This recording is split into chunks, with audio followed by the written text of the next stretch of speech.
શિવજી ખૂબ જ ક્રોધે ભરાણા, હાથમાં સતીનું સબ લીધું. હાથમાં સતીનું સબ લઈ અને શિવ મેંડા તાંડવ કરવા. શિવનું આવું સ્વરૂપ જોઈ, શિવનું આવું રૂપ જોઈ અને દેવતાઓ ગભરાણા.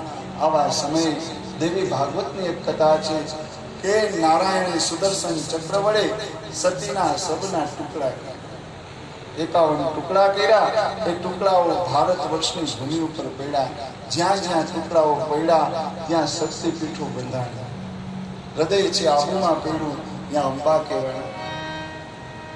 હાટકાનો ભાગ પાકિસ્તાન બલુચિસ્તાનમાં પડ્યો જ્યાં હિંગળાજ કહેવાય. જ્યાં જ્યાં માના અંગો પડ્યા ત્યાં ત્યાં માનું સ્થાન.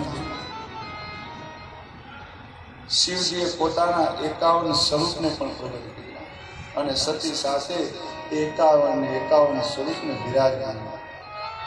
આજે પણ તમે કોઈ પણ શક્તિપીઠ ઉપર જાઓ, કોઈ પણ શક્તિપીઠમાં દર્શન કરવા જાઓ ત્યારે તમારે એ શિવ જે સ્વરૂપ છે, ભૈરવનું સ્વરૂપ લઈને બેઠા છે, એ ભૈરવના દર્શન કરવા.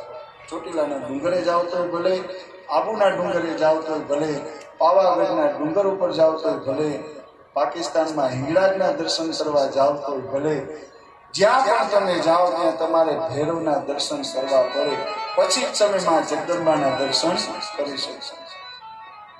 દક્ષ પ્રજાપતિના યજ્ઞનો ધ્વંસ